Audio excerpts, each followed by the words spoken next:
Et nous voilà de retour pour la deuxième partie des cycles biologiques cellulaires mémorisés. Donc la dernière fois, nous avions vu comment utiliser cet outil des cellulaires pardon, pour pouvoir faire une observation linéaire dans le temps, donc à partir d'un événement désiré. Aujourd'hui, on va voir une autre approche qui est toujours le même outil, mais c'est simplement une autre manière d'observer les choses à partir de la grille de vie. Donc, je vous rappelle simplement que les cycles cellulaires sont un outil qu'on peut utiliser pour mettre en lien différents événements au cours d'une vie, soit des événements qui vont se répéter avec plus ou moins d'intensité, soit des événements qui sont en lien parce qu'ils peuvent correspondre à une réparation ou simplement à une manifestation d'une certaine partie du stress par rapport au trauma original. Original, c'est ça. Donc voilà. Ici, on va voir que pour élaborer la grille de vie, il va nous falloir définir quelques éléments personnels qui sont très simples. Et on va devoir utiliser donc une feuille pour mettre sur le papier cette grille de vie. Donc, que vous utilisiez l'un ou l'autre, c'est simplement la magie des mathématiques, en fait, qui va nous permettre d'observer sous différents angles ces, ces cycles cellulaires, d'accord? Puisqu'en fait, vous avez des cycles qui s'enferment les uns dans les autres. Et donc, en fait, c'est vraiment en train euh, d'avancer et d'évoluer sur différents plans. Ok. Donc, on va peut-être céder du diaporama mhm, qui a dû s'afficher. Oh, voilà. Donc, la lecture avec la grille de vie, pour cela, on va devoir définir l'année charnière. Donc, qu'est-ce que l'année charnière? Que certains appellent aussi l'année du clan. Donc, c'est deux noms pour parler de la même chose. Ça va être la somme du jour et du mois de naissance, indépendamment de l'année. D'accord? Donc, si vous avez quelqu'un qui est né le 12 mars, ça fait 12 plus 3, et donc son année charnière, c'est 15. Si vous êtes né le 10 décembre, ça fera 10 plus 12. Il n'y a pas de réduction. D'accord? On ne réduit pas les nombres. Donc 10 plus 12, ça ferait une année charnière à 22. D'accord?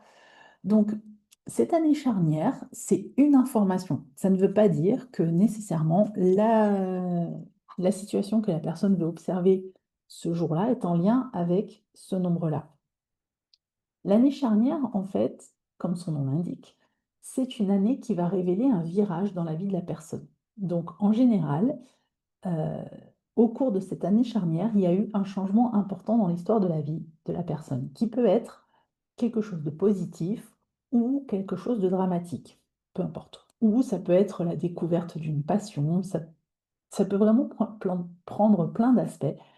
Et ce qui est intéressant, c'est que cette charnière-là va nous donner une information assez importante sur ce que j'appelle les gros dossiers ou les gros poissons de la personne.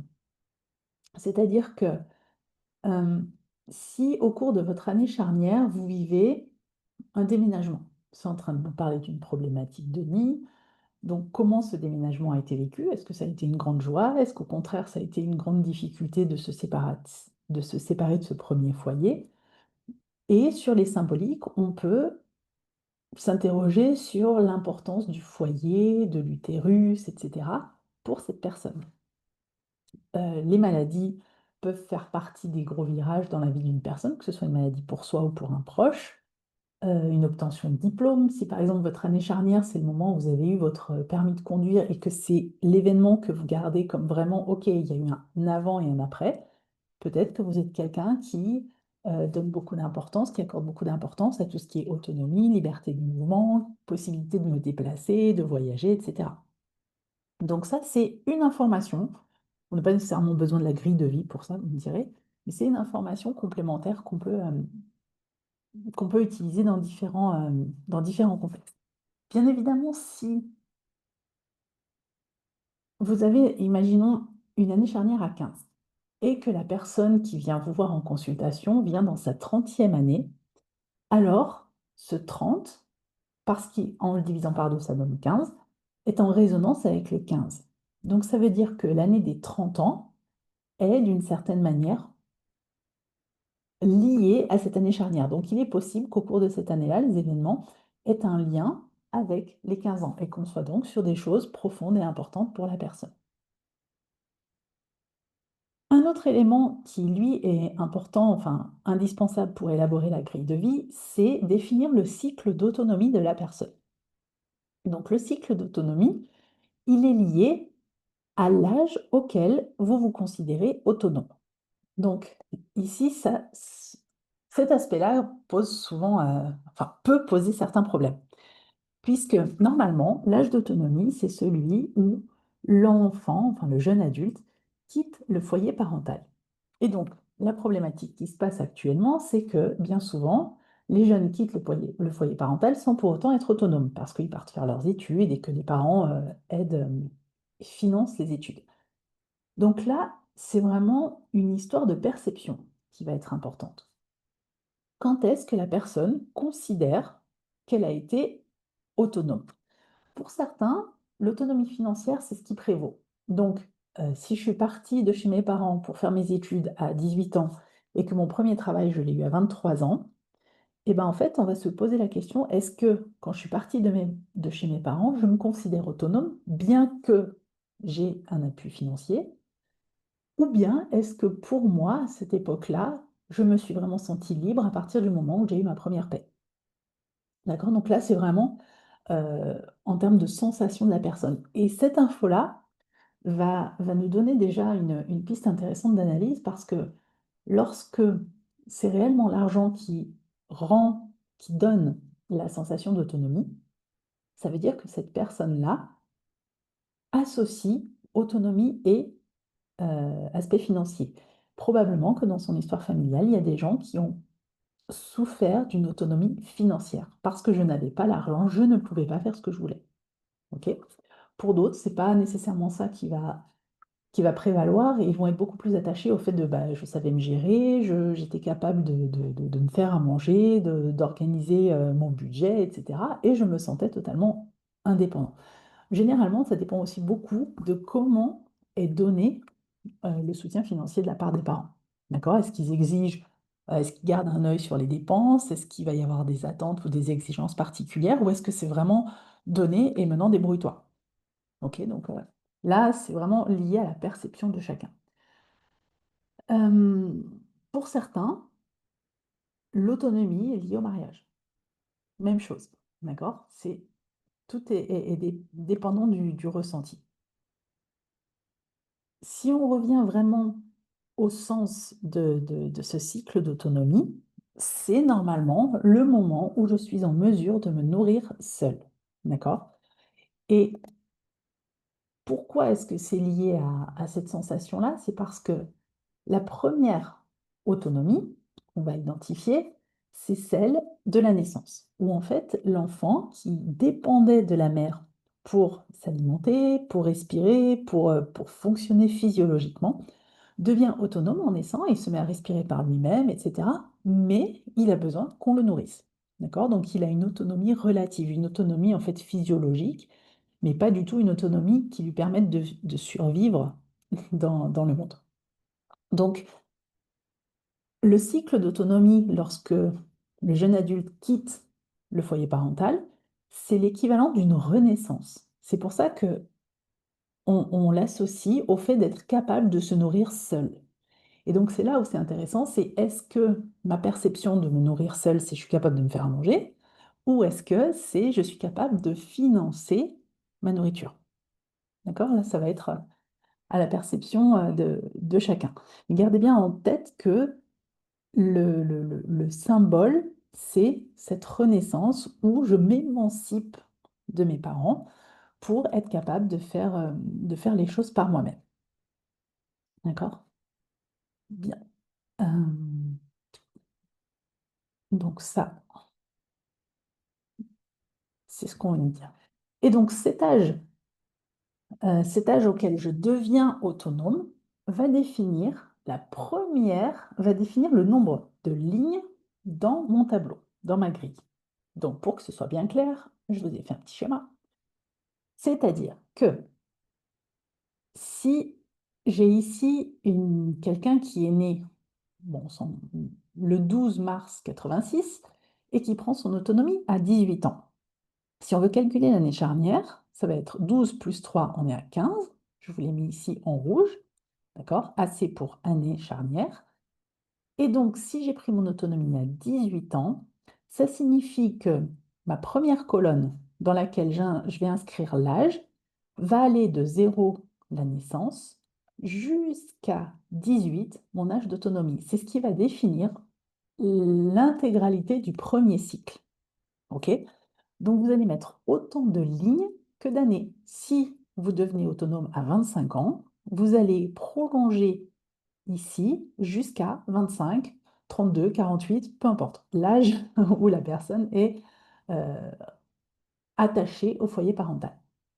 Et donc, une fois que vous avez défini ce cycle d'autonomie, d'accord? Et là, c'est où souvent il y a une erreur qui se fait. Vous allez reporter ce nombre sur la première ligne du second cycle. Pourquoi? Parce que on commence la colonne à 0, puisque de 0 à 1, c'est une année, j'existe déjà. Donc là, on reprend de 18 à 19, de 19 à 20, etc., etc. Donc vous me direz, je ne suis peut-être pas partie à 18 ans et un jour, mais peut-être à 18 ans et demi, presque 19 ans. C'est là où vous allez avoir par la suite une certaine flexibilité et une certaine dans l'observation de votre grille. Parce que bien sûr, sur le premier cadre, ça décale pas beaucoup, mais au fil des cycles, ça peut décaler sur 1 an ou 2 ans. Donc ensuite, pour continuer de remplir cette grille de vie, vous avez une colonne âge, une colonne événement, qui représente donc un cycle. Et vous allez faire cycle 1, cycle 2, cycle 3, cycle 4, jusqu'à l'âge actuel que vous avez. Donc bien sûr, si vous avez 30 ans, aux alentours de 30 ou 40 ans, vous êtes dans votre deuxième ou troisième cycle. Si vous en avez 60, bah, il est possible que vous soyez sur le cycle 4 ou sur le cycle 5. D'accord? Tout dépend de cet âge d'autonomie. Donc, pour que ce soit bien clair, une ligne par année. Première colonne, on va mettre autant de lignes que d'années jusqu'à mon autonomie. Et ensuite, je n'ai plus qu'à remplir.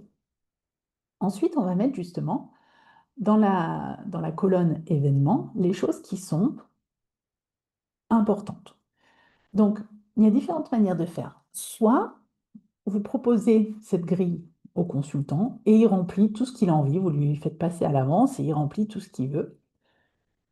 Ce qui, de mon point de vue, n'est pas une très bonne stratégie quand vous voulez faire une analyse, parce que vous allez avoir beaucoup trop d'informations sans trop savoir où aller. Moi, j'aime beaucoup l'utiliser en séance. Si quelqu'un arrive, par exemple, et voilà, ici, la personne a 39 ans, en me disant, voilà, 39 ans, il se passe quelque chose dans ma vie que je veux observer. Donc ici, j'inscris le motif de consultation et je vais lui demander à certaines dates des éléments qui m'intéressent. Et c'est là où on va voir quels sont les éléments qu'on va lui demander. Donc, ici, euh, pardon, oui, on peut y aller comme ça. Si par exemple, j'ai ici quelqu'un qui vient avec 44 ans et son motif de consultation, c'est un kyste aux ovaires. Je vais aller lui demander les événements qu'on appelle à l'unisson. À l'unisson, ça veut dire qu'ils sont sur la même ligne. Donc, j'ai rempli ma grille de vie. La personne a 44 ans et sur la ligne de ces 44 ans, il y a 24 ans et 4 ans. Donc, je lui demande quels sont les événements marquants dans sa quatrième année de vie ou dans ses 24 ans. Et donc là, les informations qu'elle me donne, c'est qu'à 24 ans, elle perd une amie. Donc, vu comme ça, on ne sait pas si elle est décédée, si elle est partie, si elles se sont fâchées, mais le sentiment, c'est une perte. Et à 4 ans, son chien est décédé. Donc, toujours pour ceux qui connaissent le décodage biologique, le kyste au niveau de l'ovaire, on sait que c'est en lien avec un conflit de perte. Donc, le fait qu'elle utilise perdre une amie n'est pas du tout anodin. Et le décès, c'est également une perte. Donc ça veut dire quoi? Ça veut dire que ce kyste est en train de matérialiser le fait que mon cerveau a enregistré que sur ce cycle-là, il existe des pertes et qu'à 44 ans, je n'ai pas vécu de perte. Donc c'est une décompensation de la perte de l'ami et de la perte du chien. Ok. Même chose pour les 22 ans. Par exemple, si on veut analyser cet événement-là, une fracture du membre supérieur gauche à 22 ans, on sait qu'on est sur des crises épileptoïdes, donc des lâchers de stress. Le membre supérieur gauche, pour cette jeune fille-là enfin, cette femme qui est droitière, ça correspond à une relation mère-enfant, et c'est à l'unisson avec la naissance de son frère. Donc, à travers cette, cette analyse, on peut lui demander si la naissance de son petit frère n'a pas été vécue comme un éloignement entre elle et sa mère. D'accord? Donc, c'est comme ça, à partir de choses très concrètes et en interprétant les symptômes avec le décodage biologique, que vous allez pouvoir mettre un ressenti sur cet événement qui est la naissance de son petit frère. OK? Donc, bien sûr, on vérifie toujours par interrogatoire avec la personne. Autre exemple ici, un événement, la personne vous dit 40 ans, le gros événement marquant de ma 40e année, c'est que je me suis inscrite dans une chorale. OK, donc c'est plutôt quelque chose de positif, en tout cas qui n'est pas traumatique. Si c'est important pour elle, c'est que ça résonne probablement avec des choses plus fortes. Quand on va rechercher à l'unisson, on a 20 ans de l'asthme. L'asthme, c'est quand même dans la même zone, c'est un problème vis-à-vis un problème respiratoire qui fait qu'on n'arrive plus à parler, qu'on se retrouve le souffle coupé. Donc on a en lien la chorale et l'asthme qui sont très liés à la respiration, très liés à la voix. Et toujours à l'unisson, on a la naissance. Donc ici, qu'est-ce qu'on observe? Qu'on a à un moment donné une pathologie et ensuite quelque chose qui ressemble à une libération. Donc ici, on peut demander si la naissance de Julie n'a pas été quelque chose qui a généré des grandes peurs pour la maman, pour le bébé, tout ce contexte de peur, parce qu'on sait que l'asthme, c'est lié à ce qu'on appelle des peurs bleues. D'accord? Donc, encore une fois, quelque chose d'intéressant qui nous renseigne directement sur le contexte et le stress le conflit au moment de la naissance. Donc ça, c'est vraiment la manière d'utiliser cette grille à l'unisson. Vous pouvez utiliser l'un et l'autre. Ce qui est intéressant ici, sur cet exemple, c'est que 44, si vous voulez l'utiliser avec le linéaire qu'on a vu la fois précédente, vous divisez 44 par 2, ce qu'on appelle aussi le mi-temps de vie. Quand vous voulez faire facile, vous faites diviser par 2, c'est le mi-temps de vie, ça correspond à du linéaire en divisant par 2. 44 divisé par 2, ça nous amène à 22. Tiens donc. Donc, le fait que cet événement du kyste soit en lien avec une perte et en lien avec cette fracture confirme que la naissance du petit frère a engendré un sentiment de perte chez la patiente. D'accord? Donc, le plus probable, comme elle était très jeune quand son petit frère arrive, c'est qu'elle ait l'impression de perdre l'attention ou la disponibilité de sa maman à ce moment-là. OK? Et donc là, on pourrait aller chercher, en divisant encore par 2, en partant de cet événement, aller chercher 11 ans. Qu'est-ce qui se passe à 11 ans? Et donc comme ça, vous pouvez vraiment vous amuser à sauter et à faire un nombre assez impressionnant de liens et de vous rendre compte qu'il va y avoir beaucoup, beaucoup, beaucoup de correspondances. Je vous invite vraiment à le faire en partant d'un événement que vous souhaitez observer et non pas remplir tout le tableau et ensuite chercher à analyser parce que vous serez beaucoup moins, vous risquez de vous perdre beaucoup plus facilement. Et d'autant plus que lorsqu'on met une intention de départ, en disant OK, on veut travailler sur un déménagement, le cerveau va s'aligner d'une certaine manière avec cet événement et vous donner les informations en accord avec cette, ce motif-là de consultation. Précautions. Quelles sont les précautions ici dont je vous parle? Ah oui. Euh, L'outil des cycles cellulaires, quand on l'utilise comme ça avec la grille, parfois il y a un travers, c'est que les gens veulent l'utiliser pour prévoir le futur. Et ça ne marche pas du tout ici, puisqu'en fait, cet outil, il sert à l'observation des événements de vie qui sont passés. D'accord? C'est un outil d'analyse euh, qui nous sert en fait à nous donner de la donnée. D'accord? J'ai de la donnée, j'ai de la matière et je vais dérouler ma bobine pour pouvoir comprendre ce qui s'est passé. Si vous pensez ou vous souhaitez l'utiliser à des fins de prédiction divinatoire, je vous le déconseille fortement. Parce qu'en fait, qu'est-ce qui se passe? C'est pas du tout adapté. Et dans ce cas-là, ça voudrait dire que cet outil-là servirait à alimenter des peurs. D'accord? Si vous observez que tous les 10 ans, il y a eu un accident de voiture et que vous dites, oh là là, mon dernier accident de voiture, c'était il y a presque 10 ans, maintenant, je vais avoir un accident de voiture, vous rentrez dans des peurs anticipatives et ça va totalement à l'encontre de, de- de- du sens de cet outil qui était justement pour se libérer des schémas répétitifs. Donc, si j'observais que tous les 10 ans, j'avais un accident de voiture, je vais remonter à pourquoi j'ai eu ces accidents de voiture. Qu'est-ce que ces accidents de voiture essayent de me donner comme information? Quelle est la prise de conscience que j'ai besoin de faire pour que ça cesse? Et non pas me dire, oh là là, maintenant je prends plus la voiture parce que je risque de me faire d'avoir un accident. OK? Donc, s'il vous plaît, n'utilisez pas cet outil-là pour alimenter vos peurs ou celles de votre entourage et essayez de prévoir ce que demain va arriver. Parce qu'en fait, il y a un concept très simple qui est qu'en fait, si vous pensez que demain est écrit et qu'à aucun moment vous ne pouvez modifier le sens des choses, alors c'est que vous ne faites pas du tout confiance à votre capacité justement de libre arbitre et à votre capacité à créer la réalité et à intervenir dessus. Donc, euh, quand on travaille de la manière que je travaille et justement dans cet esprit de prise des rênes de notre vie et de pouvoir justement se libérer de toutes ces choses qui ont été inscrites peut-être au départ ou qui tendent vers, et ben en fait, bien évidemment, on a la capacité de créer une nouvelle réalité, tout ça en apprenant de notre passé et en comprenant ce qui se joue à chaque instant.